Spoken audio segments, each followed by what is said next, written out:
Halo Shalom seluruh jemaat GAP Miracle Center dimanapun Anda berada. Saya percaya kasih setia Tuhan selalu baru buat Anda.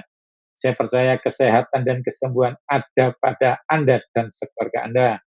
Ya saudara, bersyukur ini edisi seri khotbah yang pertama dari Healthy Lifestyle untuk imunitas.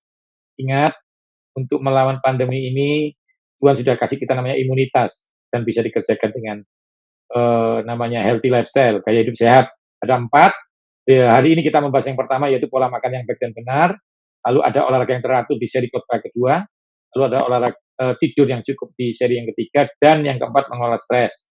Di hari ini bersyukur kita belajar tentang hidup sehat di dalam Tuhan.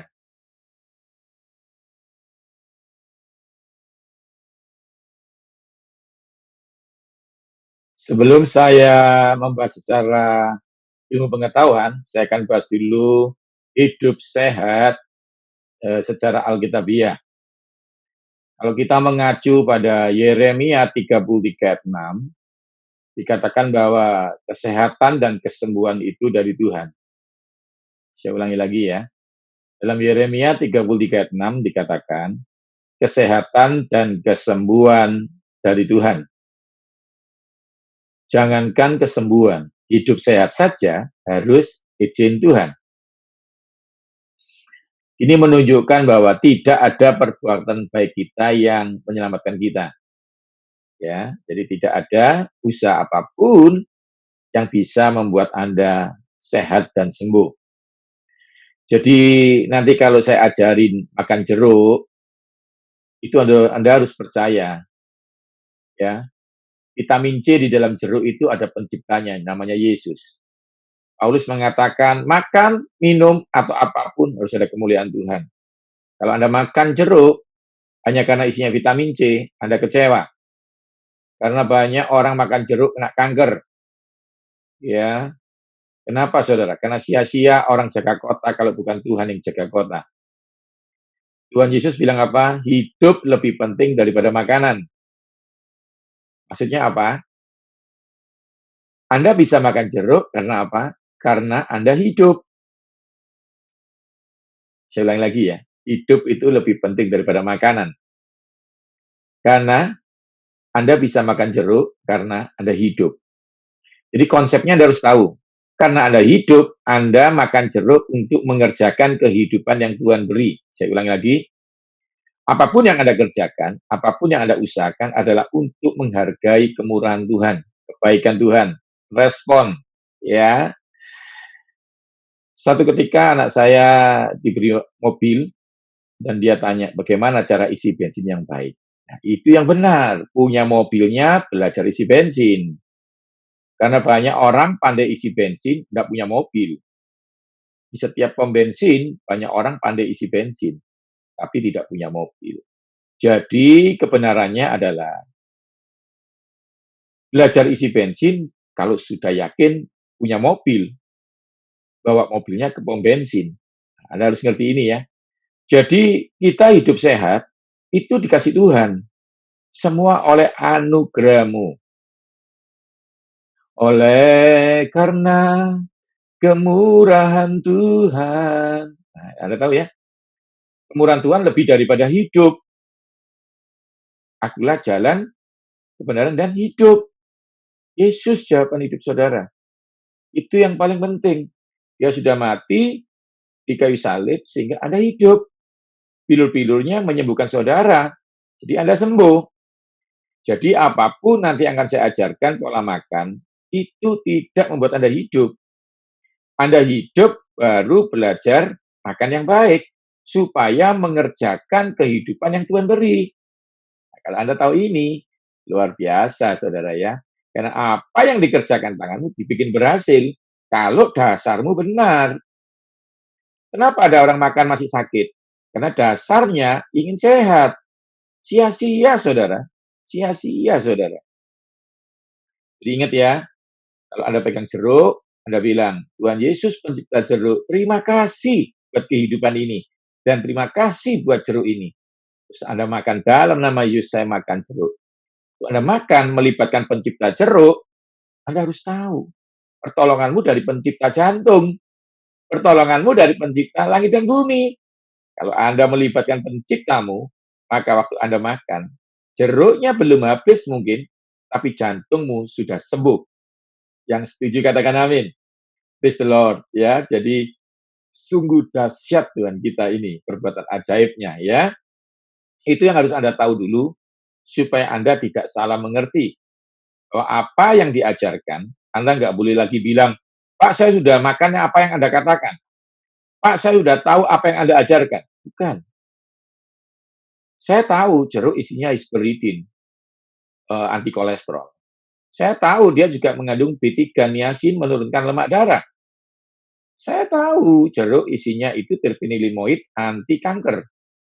Bahkan dia punya beta karotin untuk meningkatkan daya tahan tubuh. Tapi bukan itu aslinya. Aslinya adalah ada pencipta jeruk yang harus ditinggikan. Kalau Anda paham ini, sekarang Anda akan semangat belajar makan yang baik. Kenapa? Karena sudah pasti sembuh. Begitu ya. Jadi ngerti ya. Jadi karena Anda sudah mengerti sehingga makan semangat karena sudah dapatnya. Hidupnya ini sudah dapat. Sehatnya sudah dapat. Sudah sembuh. Jadi hanya mengerjakan kesembuhan yang dari Tuhan ya. Jadi saya ulangi lagi, intinya apa yang diajarkan hari ini itu adalah karena kita yakin sudah sembuh. Ya, saya berdoa sembari Anda mendengarkan firman Tuhan ini, penyakitmu dicabut oleh Tuhan. Ya, semua penyakit Anda. Sehingga Anda hari ini hanyalah belajar bagaimana hidup sehat di dalam Tuhan. Hidup sehat di dalam Tuhan, ya. Oke. Nah, sekarang begini nih. Kalau kita sudah yakin hidup sehat, seperti yakin punya mobil, harus belajar isi bensin. Kalau mobil bensin, jangan diisi solar. Kenapa? Rusak. Ya. Jadi, selain iman, harus ada tindakan-tindakan. Karena tindakan-tindakanmu ini akan diperhitungkan sebagai satu kebenaran. Ketika kamu percaya, kamu berkata-kata. Ketika kamu percaya, kamu melakukan sesuatu. Kalau Anda ingin kolesterolnya turun, ya jangan makan yang lemak-lemak. Nanti ya saudara ya. Jadi kalau Anda mau diberkati, ya kerjakan pekerjaan yang sebaik mungkin. Hikmat yang hebat, pengetahuan yang dahsyat. Ingat, semua diberikan untuk orang yang takut akan Tuhan. Jadi hari ini kita akan belajar hikmat-hikmat pengetahuan yang tampaknya seperti ilmu pengetahuan, tetapi di dalam ada kuasa penciptaan. Anda tahu ya maksud saya ya? Jadi kita akan mulai. Nah, di dalam ilmu pengetahuan sendiri, itu ada 4 gaya hidup sehat yang harus kita pelajari. Yang pertama adalah pola makan yang baik dan benar. Jadi dari 4 gaya hidup sehat ini, ya, yang nomor 1 ini yang paling hebat, namanya pola makan dan minum yang baik dan benar. Ini mencakup kekuatan 60%, 60%, ya. Jadi hari ini kita khotbahkan seri yang ini, ya, proper nutrition, proper diet, diet yang benar, ya, yang baik dan benar. Itu kita akan bahas khotbah edisi kali yang pertama ini. Nanti khotbah kedua kita akan bahas seri yang kedua yaitu apa? Poin kedua, olahraga yang teratur. Ya, jadi olahraga itu apa sih secara firman Tuhan? Bagaimana secara ilmu pengetahuan? Kita belajar ya, supaya Anda paham ya, bahwa kita hidup di bumi membutuhkan 2 ya, iman dan hikmat, tindakan-tindakan yang membuat iman Anda diperhitungkan sebagai satu yang benar. Nah, Anda tahu kan iman tanpa tindakan mati, ya. Di balik banyak orang melakukan tindakan baik, nggak punya iman, percaya, nggak punya dasar, percaya bahwa dia sudah sembuh, juga sia-sia. Ya, jadi iman dan tindakan bekerja sama. Oke. Ada 4 tadi, yang pertama yang kali ini akan saya khotbahkan, yaitu pola makan yang baik dan benar. Lalu yang seri kedua nanti adalah olahraga yang teratur. Ya, tetap sama dari Alkitabiah dan ilmu pengetahuan. Lalu yang ketiga adalah istirahat yang cukup ya dan tepat waktunya. Nanti akan dibahas di seri ketiga khotbah. Jadi Anda harus ikuti semuanya seri 1, 2, 3. Seri yang pertama sendiri ini mencakup 60% daripada kesehatan tubuh. Yang kedua adalah tentang olahraga itu 20%. Berarti sudah 80%. 20% terakhirnya yaitu istirahat tidur yang cukup. Jadi tiga-tiganya ini saling mendukung. Tidak bisa Anda belajar pola makan dan olahraga, nggak bisa belajar olahraga tanpa pola makan yang baik dan benar. Jadi hari ini kita bahas yang 60% ini. Lalu yang keempat apa, Pastor Yohanes? Yang keempat adalah tentang mengelola dan mengurangi stres. Jadi mengelola dan mengurangi stres ini nggak ada persentasenya, tapi kalau Anda stres, membatalkan pola makan Anda, stres membatalkan olahraga Anda, stres membatalkan tidur Anda. Karena itu stres itu akan saya bahas yang terakhir, yaitu tentang mengelola. Ya, semuanya secara firman Tuhan dalam Alkitabiah. Oke, sekarang kita mulai bahas ya, mulai membahas tentang pola makannya, ya, pola makannya. Nah, untuk mengerti, untuk semangat makan, Anda kan tahu tadi yang pertama, karena Anda hidup, Anda harus makan. Supaya lebih semangat, ada beberapa hikmat yang harus Anda pelajari. Yang pertama, pola makan itu fungsinya apa? Pola makan sendiri fungsinya adalah untuk memastikan fungsi tubuh berjalan. Nah, ini. Jadi untuk memastikan fungsi tubuh berjalan, misalnya ini ya, vitamin C supaya daya tahan tubuhmu berjalan, ya. Vitamin A membuat kekebalan tubuh berjalan. Vitamin A membuat apa? Mata bisa melihat. Ya, vitamin B3 niacin untuk supaya kolesterolmu sembuh. Seperti itu ya. Itu fungsi-fungsi. Jadi telinga Anda bisa mendengar dengan baik, Anda bisa berjalan dengan baik. Itu yang pertama. Jadi Anda tahu makanan itu kalau saya umpamakan gitu ya, bensin membuat Anda bergerak, ya, energi, ya. Lalu apa? Air aki bikin belnya bunyi gitu. Oli bikin mesinnya nggak rusak, tulangnya nggak bergesekan. Itu seperti tubuh itu tulang itu tidak bergesekan. Sekarang kita belajar. Ternyata makanan itu membuat fungsi berjalan. Jadi kadang-kadang banyak orang, ini saya kasih ilustrasi dulu ya. Banyak orang isi bensin tanya, Pak, mengapa bel saya nggak bunyi? Padahal saya nggak pernah telat isi bensin. Sebenarnya bel Anda berbunyi kalau diisi air aki. Jadi yang satu dilakukan, yang satu jangan diabaikan, kata Tuhan Yesus. Kalau Anda mau isi bensin hanya untuk berjalan, energi aja. Tapi untuk bisa melihat, fungsi mata bisa melihat, Anda butuh vitamin A. Ngerti ya? Jadi semua harus dilakukan. Kalau misal saya ilustrasikan sepeda motor, harus diisi bensin supaya bisa jalan, diisi oli supaya mesinnya nggak rusak, lalu diisi air aki supaya bisa menyala lampunya dan belnya. Bahkan ban rodanya harus diisi oksigen, ya nitro, supaya apa? Rodanya bisa dipakai untuk menjalankan mobil. Bayangkan diisi bensin kok nggak bisa berjalan karena rodanya bocor. Jadi masih banyak yang dikerjakan untuk mengerjakan sepeda motor yang dikasihkan orang tua sama kita. Seperti itulah hikmat itu. Kesehatan dan kesembuhan itu diberi oleh Tuhan. Hikmat dari Tuhan membuat kita bisa menjalankannya. Paham ya saudara ya? Anda beli sepeda motor, ada buku panduan. Buku panduannya dari mana coba saudara? Dari pencipta sepeda motor itu. Jadi ketika Tuhan memberi hikmat, maka hikmat dari Tuhan akan bisa menjalankan kehidupan yang Anda dapatkan dari Tuhan. Itu yang kita pelajari hari ini. Oke ya. Yang pertama apa tadi? Fungsi makanan, memastikan fungsi berjalan.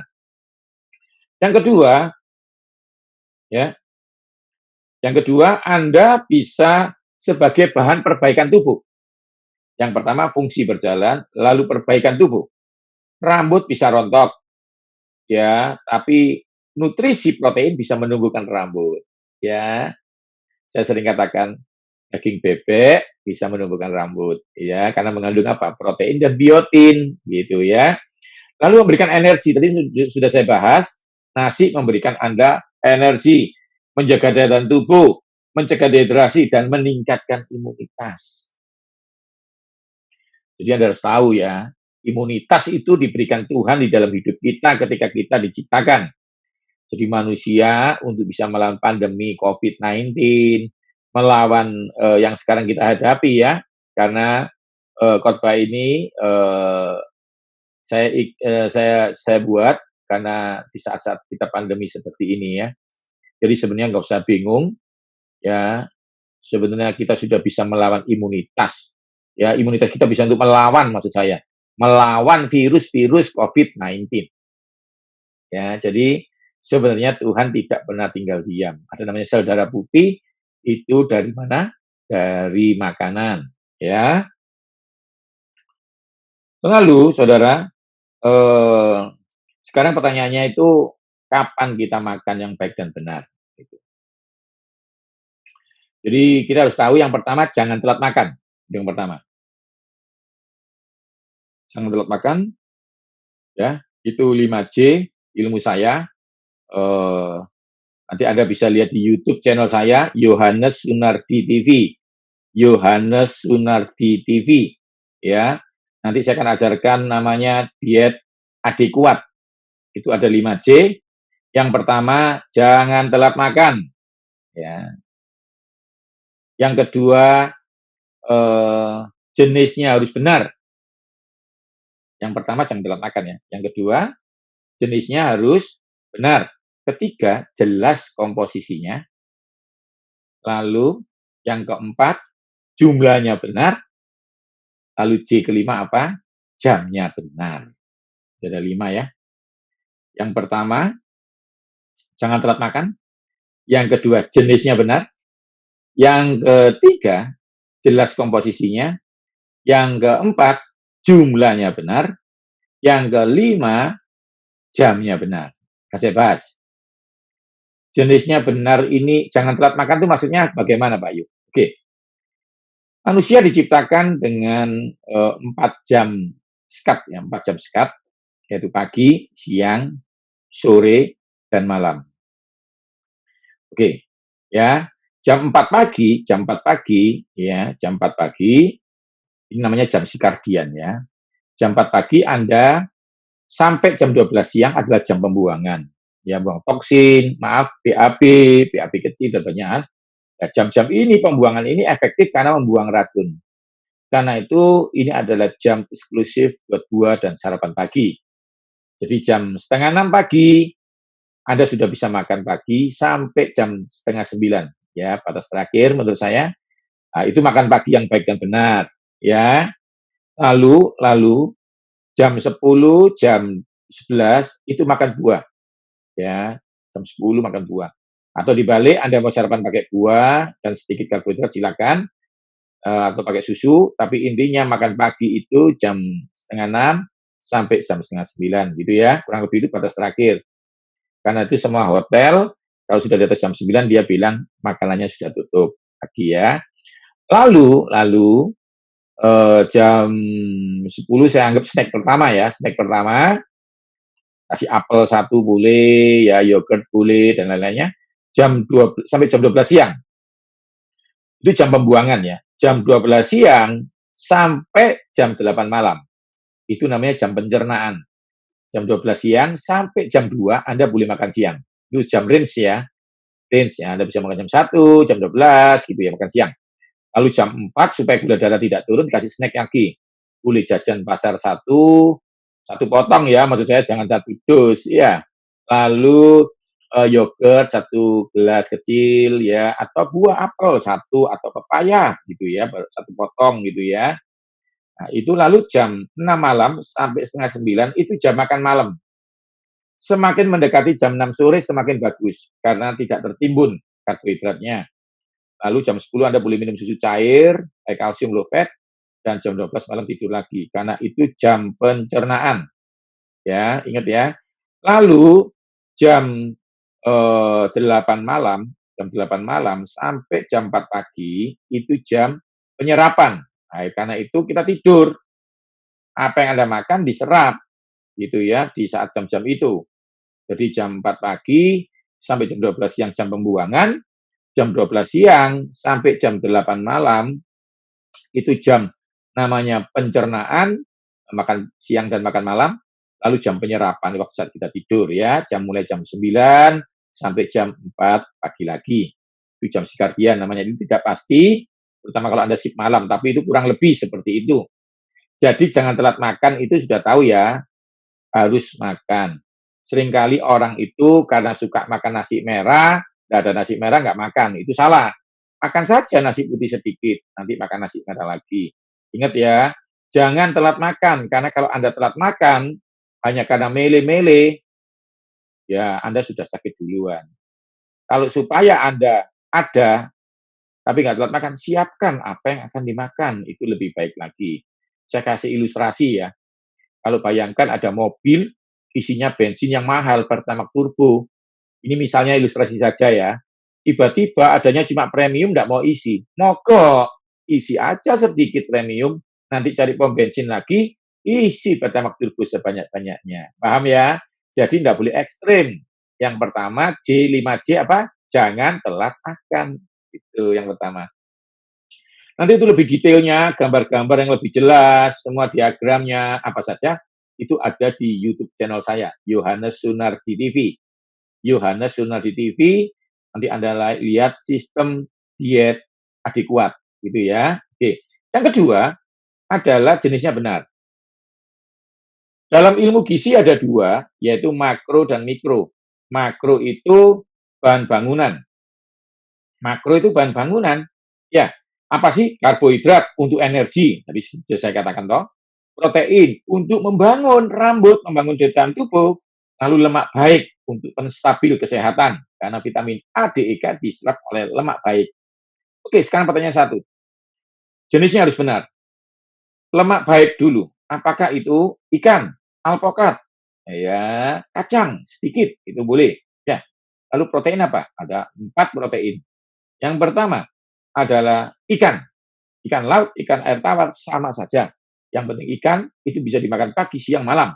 Semua mengandung lemak baik. Ya, itu yang pertama. Yang kedua, itu dimakan pagi, siang, dan malam istimewa. Lalu ayam. Ayam itu ada dua, ayam negeri dan ayam kampung. Anda nggak usah bingung. Kalau ayam kampung, itu paha dan dadanya aman, paha dan dadanya aman. Tapi kalau ayam negeri, bagian dadanya lebih aman. Ya, pahanya kurang sedikit. Ya, lemaknya terlalu banyak. Jadi ingat, yang nggak boleh dimakan cuma leher dan kepala. Begitu ya. Bagaimana dengan kulit, Pak Yu? Kalau kulit itu Anda makan dari ayam kampung, jarang-jarang masih diizinkan. Ya, jangan terlalu sering. Lalu daging sapi. Sapi ini bagus, kambing juga bagus. Ya, asal jangan makan jeroannya. Ya, karena jeroan itu bikin sakit. Ingat, ingat, firman Tuhan bilang, jangan makan organ dalam binatang. Kenapa? Karena ada resikonya. Walaupun ada vitaminnya sedikit, tidak sebanding dengan resiko penyakitnya. Itu ya, ngerti ya? Jadi kalau mau dapat vitamin A, jangan dari hati ayam. Dari ayamnya saja juga mengandung vitamin A, dadanya. Ya, paham ya? Oke. Lalu yang terakhir adalah telur. Nah, telur ini bagus, ya. Telur bagus, ya. Telur bagus, ya. Kalau sapi dari kambing kan jangan dimakan jeroannya, dagingnya boleh. Jangan sering-sering ya. Dan siang lebih aman. Tapi kalau telur ini, kalau Anda orang dewasa umur 30 sampai 45, 50 seperti saya ini olahraga, Anda bisa makan 2. Tapi kalau Anda sudah 50 tahun ke atas, makan 1 saja. Dan ingat, kalau Anda makannya anak-anak kecil di bawah 12 tahun, 1 cukup. Paham ya? Itu protein. Itu bahan bangunan. Kalau karbohidrat, nasi, bakmi, kue, teo, ya, itu sumber energi. Ya. Nah, sekarang pertanyaannya adalah sayur dan buah. Sayur itu mengandung mineral, namanya mikro. Mineral untuk struktur-struktur tulang. Lalu vitamin itu di buah, itu tukang. Saudara jangan bingung ya, walaupun nasi itu mengandung vitamin, dia tidak disebut sumber vitamin. Karena 60% itu sumber karbohidrat. Nanti Anda lihat di buku-buku saya, aku bisa sehat, bisa sembuh, di situ ada.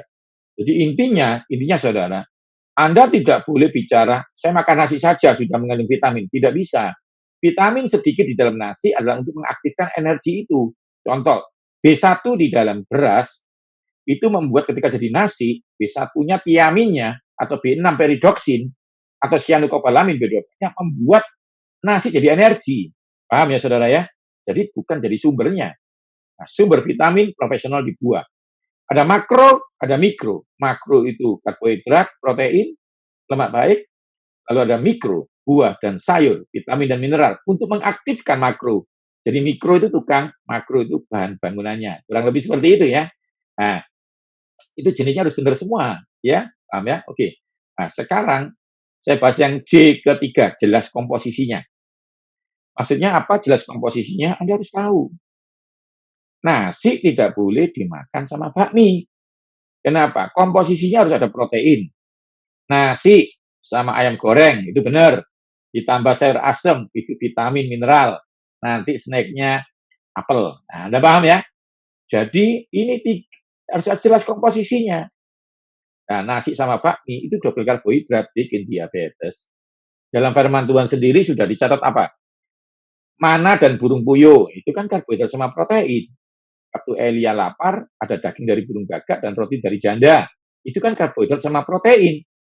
Bahkan Yesus kalau kasih makan 5.000 dan 4.000 orang apa? Roti dan ikan. Itu namanya karbohidrat dan protein. Jadi keduanya bekerjasama sinergi. Jangan double karbohidrat. Nasi sama bakmi itu tidak boleh. Ya nasi sama kue tio. Jangan makan kue tio boleh. Mie boleh. Nasi boleh. Seperti gambar mie instan, mie ada telurnya, ada sayurnya. Itulah komposisi. Itu yang ketiga. Yang pertama jangan telat makan. Kedua jenisnya benar, makro dan mikro. Lalu jeroan jangan tadi.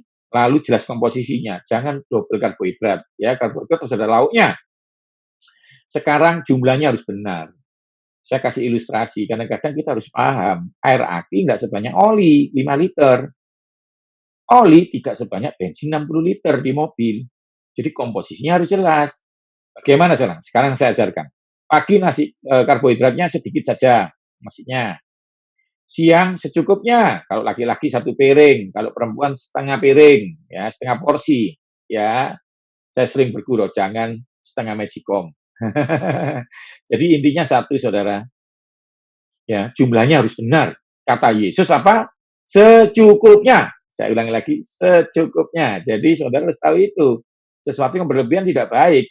Harus jelas. Ya, jelas jumlahnya. Ya, jadi jumlahnya harus jelas. Itu 4J. J yang keempat. Yang kelima, jamnya benar. Tadi sudah saya bahas sedikit. Ikan dimakan pagi, siang, dan malam. Oke. Ya, karbohidrat dimakan pagi dan siang bagus. Kalau perlu malam nggak usah pakai karbohidrat, tapi siang wajib karena Anda butuh energi. Itu jamnya benar. Seperti seorang dokter memberi pengetahuan sama pasiennya, yang ini diminum pagi, yang ini diminum malam. Nah, Anda paham ya maksudnya ya? Jadi ada jam-jam penyerapan dalam tubuh manusia. Jadi udah lengkap 5 sudah saya bahas. Yang pertama jangan telat makan. Ya, yang kedua itu lalu apa? Jenisnya benar. Lalu jelas komposisinya. Yang ketiga, yang keempat itu adalah jumlahnya benar. Yang kelima, jamnya harus benar. Itu lebih lengkapnya memang itu ada bukunya sendiri, ya. Judulnya itu Eating Well. Eating Well. Buku saya pertama itu Smart Eating, lalu ada Healthy Eating. Yang ketiga ini namanya Eating Well. Itu membahas sistem adekuat dengan 5J tadi, ya. Nah, sekarang kita akan bahas selanjutnya adalah sesuatu yang baik dan benar ya. Jadi Anda boleh makan, yang pasti tadi yang tidak boleh adalah jeroannya saja ya. Jadi itu paling penting. Ayo kenapa jeroan tidak boleh? Saran saya jangan, karena itu tidak baik. Tanpa terasa ini sudah hampir ya di ujung akhir khotbah saya. Pokoknya Anda tahu bahwa apa semua hikmat tadi yang diajarkan itu adalah untuk mengerjakan kesehatan dan kesembuhan yang akan terima. Saya berdoa buat Anda ya. Tuhan Yesus, aku bersyukur. Terima kasih Tuhan. Aku bersyukur buat kesembuhan kesehatan ini Tuhan. Aku percaya. Aku makan karena aku sudah Kau beri hidup. Aku makan untuk mengerjakan kesehatan yang Kau beri. Aku makan baik karena mengerjakan kesembuhan yang pasti Engkau beri. Dalam nama Yesus, diabetes kami disembuhkan. Dalam nama Yesus, kolesterol kami disembuhkan. Bahkan kanker dan tumor dicabut oleh Tuhan. COVID-19 tidak bisa menyerang kami dan sekeluarga kami. Terima kasih yang percaya. Dalam nama Yesus katakan amin. Oke ya, saudara diberkati. Ikuti seri kedua, yaitu tentang olahraga yang teratur secara firman Tuhan dan ilmu pengetahuan. Shalom.